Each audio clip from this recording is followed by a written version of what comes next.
Assalamualaikum warahmatullahi wabarakatuh dan selamat malam Bapak.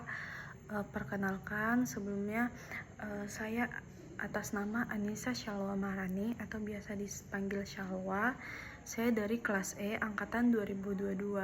Sebelumnya saya sangat ingin meminta maaf kepada Bapak dikarenakan kesalahan saya itu tidak mengumpulkan laporan secara tepat waktu, kemudian tidak memasuki kelas di saat ujian yang telah dijadwalkan oleh Bapak. Kemudian pada saat ini saya akan menjelaskan mengenai laporan yang telah saya buat. Sebelum itu saya dari kelompok 2, yang dimana kelompok saya ini beranggotakan 3 orang. Yang pertama saya sendiri, yang kedua teman saya yang bernama Yaya atau atau nama panjangnya Safira Nur Ramadhani, dan yang kedua Vera atau Vera Edison.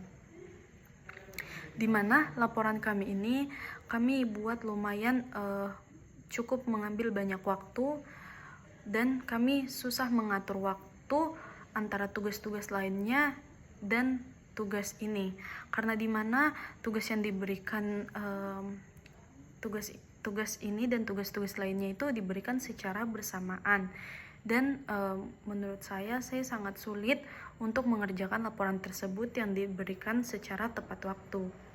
Dari laporan yang kelompok kami buat yang bervariabelkan egoisme dalam mengerjakan tugas laporan psikometri ini, kami mengalami kesusahan pada saat mengerjakan laporan, yaitu pada bagian aspek, yaitu kami kesulitan mendapatkan penjelasan aspek yang telah kami dapatkan. Kemudian kami juga mengalami kesulitan mencari jurnal yang mengenai tentang egoisme sesuai variabel kami. Kemudian di sini itu kami mengalami kesusahan mencari penjelasan aspek, yang dimana penjelasan aspek dari Surya Brata.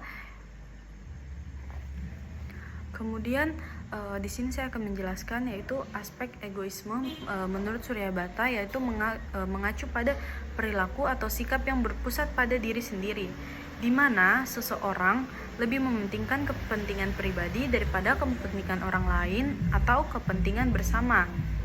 Egoisme ini dapat muncul dalam berbagai bentuk dan mempengaruhi interaksi sosial serta pengambilan keputusan individu. Kemudian di sini ada beberapa aspek penting dari egoisme yang mungkin dibahas oleh Surya Brata, yaitu meliputi yang pertama, bagaimanakah seseorang mengalami dirinya sebagai dirinya sendiri. Kemudian aspek yang kedua yaitu bagaimana seseorang berpikir mengetahui dirinya sendiri. Kemudian aspek yang ketiga, bagaimanakah seseorang menilai dirinya sendiri. Dan aspek yang terakhir yaitu aspek yang keempat, yaitu bagaimanakah seseorang berusaha dengan berbagai cara untuk menyempurnakan dan mempertahankan dirinya. Kemudian adapun variabel yang akan dibahas pada video ini adalah egoisme, di mana dicetuskan oleh Surya Brata, yang mana Surya Brata ini mengungkapkan bahwasanya ego sebagai suatu kelompok proses, yaitu proses-proses mengingat dan berpikir yang perlu dilakukan dalam membuat dan melaksanakan rencana tindakan untuk mencapai kepuasan sebagai respon terhadap dorongan dari dalam. Kemudian adapun dari pengertian tersebut, egoisme dapat dikaji dalam 4 aspek seperti yang tadi, yaitu pada variabel ini terdapat 4 aspek, yaitu bagaimanakah seseorang mengalami dirinya sebagai dirinya sendiri. Kemudian adapun pengertian tersebut dari egoisme ini dapat dikaji dalam 4 aspek seperti yang tadi saya bilang, yaitu pada variabel ini itu terdapat 4 aspek, yaitu yang pertama, bagaimanakah seseorang mengalami dirinya sebagai dirinya sendiri. Kemudian yang kedua, bagaimana seseorang berpikir mengetahui dirinya sendiri. Kemudian yang ketiga, bagaimanakah seseorang menilai dirinya sendiri. Dan yang terakhir, yang keempat, yaitu bagaimanakah seseorang berusaha dan dengan berbagai cara untuk menyempurnakan dan mempertahankan dirinya. Kemudian adapun tujuan pembuatan skala egoisme ini, yaitu tujuan pembuatan skala ini untuk mengukur egoisme itu sendiri untuk memberikan cara yang sistematis dan terukur untuk memahami dan mengukur tingkat prioritas individu terhadap kepentingan diri sendiri dibandingkan dengan kepentingan orang lain. Kemudian, beberapa tujuan dari pembuatan skala egoisme ini yaitu termasuk yang pertama, penelitian dan studi ilmiah, yang mana skala egoisme digunakan dalam penelitian psikologi untuk mengumpulkan data empiris tentang perilaku dan sikap seorang individu terkait dengan kepentingan dirinya sendiri. Kemudian ini membantu dalam memvalidasi teori-teori psikologis dan sosial tentang egoisme.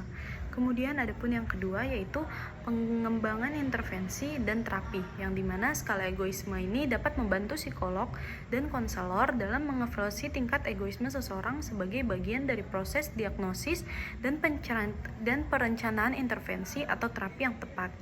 Misalnya, pada contohnya yaitu individu dengan tingkat egoisme yang tinggi mungkin memerlukan pendekatan konseling yang berbeda untuk mengembangkan empati dan keterlibatan sosial.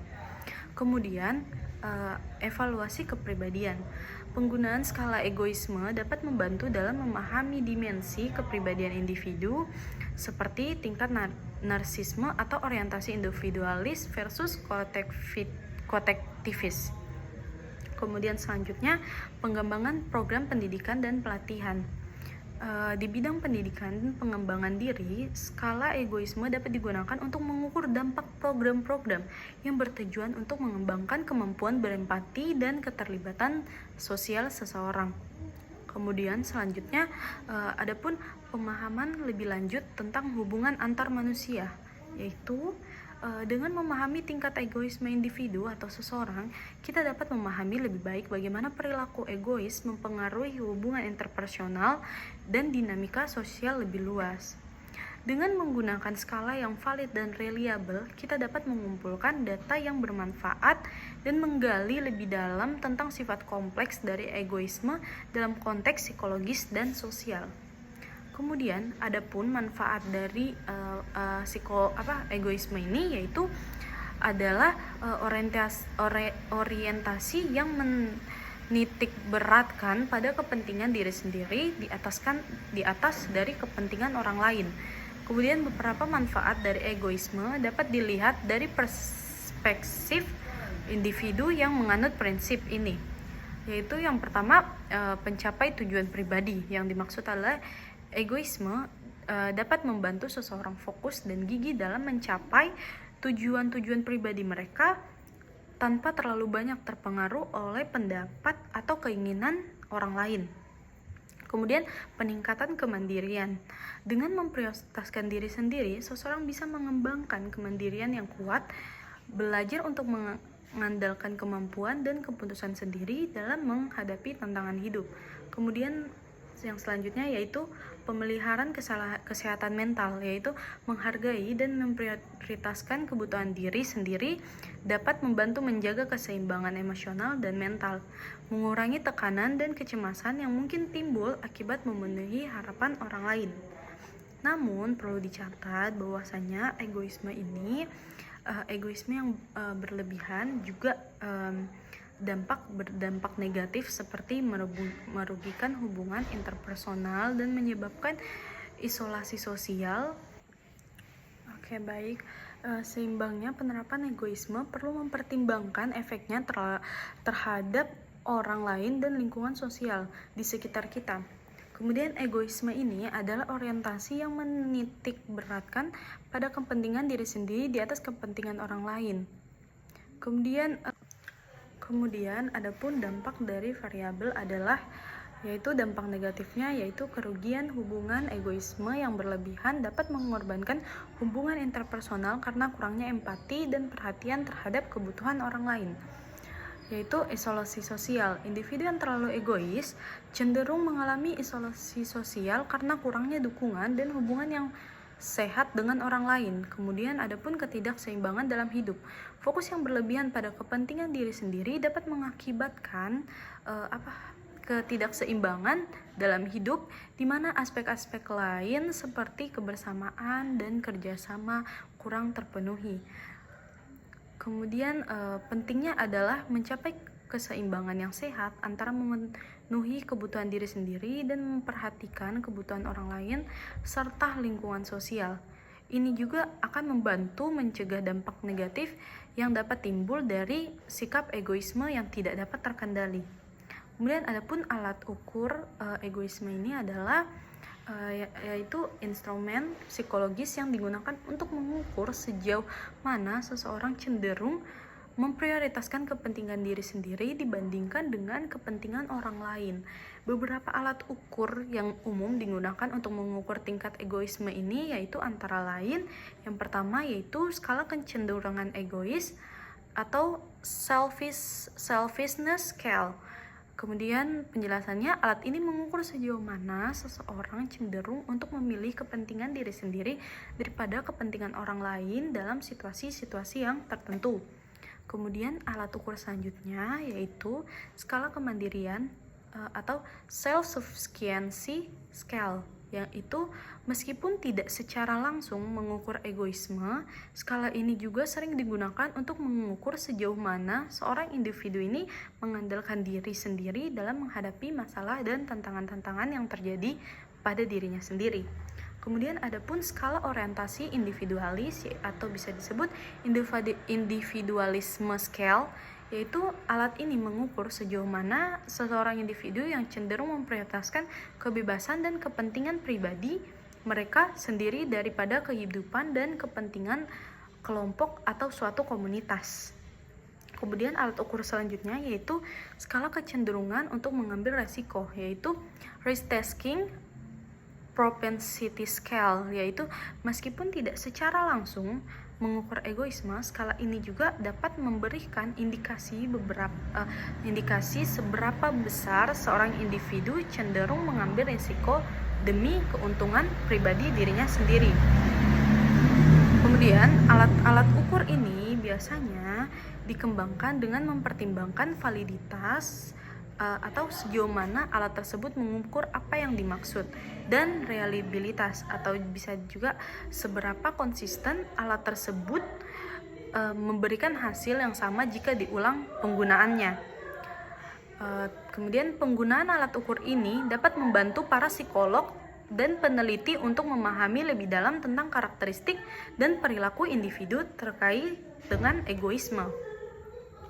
Kemudian pertama-tama kita menentukan variabel yang akan dipakai. Nah, di sini kemudian saya ini akan menjelaskan bagaimana cara saya menyelesaikan laporan ini, yaitu yang pertama-tama yang kita lakukan yaitu kita menentukan variabel yang telah diberikan pada Bapak dan yang akan dipakai. Kemudian di sini kan kita pakai variabel egoisme. Setelah itu saya dan kelompok saya itu mencari jurnal yang akan kami pakai sesuai judul variabel. Setelah kami mendapatkan jurnal yang berisi aspek dan penjelasan mengenai variabel egoisme, tapi sebelum itu seperti yang tadi saya bilang, di sini kelompok saya sangat kesulitan di saat mencari aspek penjelasan egoisme dari Surya Brata sendiri. Kemudian kita menyusun indikator dan pernyataan untuk kami masukkan ke SME. Nah, di sini gunanya SME itu agar item yang kami buat untuk dinilai apakah item yang telah kami buat ini sudah siap atau belum. Kemudian hasil dari SME dimasukkan ke CVR. Nah, di CVR tersebut tidak ada item yang gugur, yang artinya semua item yang telah dibuat itu siap untuk disebar dan diperoleh. Kemudian semua data dari Google Form dari skala yang telah disebarkan itu kemudian kelompok kami masukkan ke dalam Excel, kemudian dicari total mean, standar deviasi, dan kategorisasi.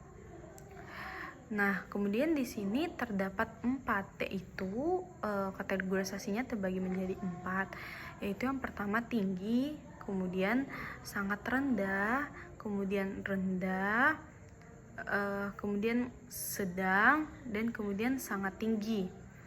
Semua data dari Google Form ini kemudian dimasukkan ke dalam Excel. Setelah itu kemudian dicari total meannya, kemudian standar deviasi dan kategorisasi. Kemudian setelah itu data dimasukkan lagi ke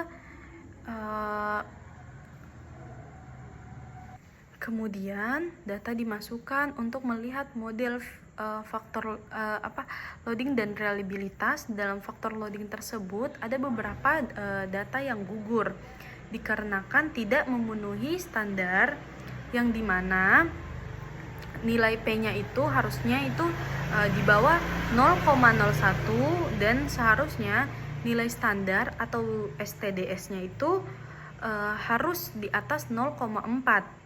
Jika tidak memenuhi, maka item-item tersebut dinyatakan gugur atau digugurkan.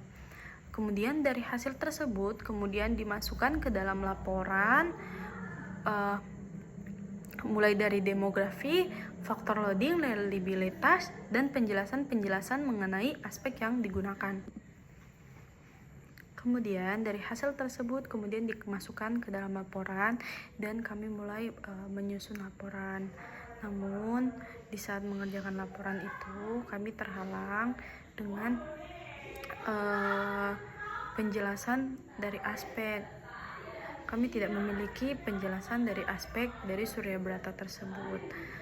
Baik Pak, mungkin hanya sekian laporan yang bisa saya berikan, penjelasan dari laporan saya ini. Sebelumnya saya sangat minta maaf kepada Bapak. Kemudian saya ucapkan terima kasih banyak kepada Bapak. Sekian, Assalamualaikum warahmatullahi wabarakatuh.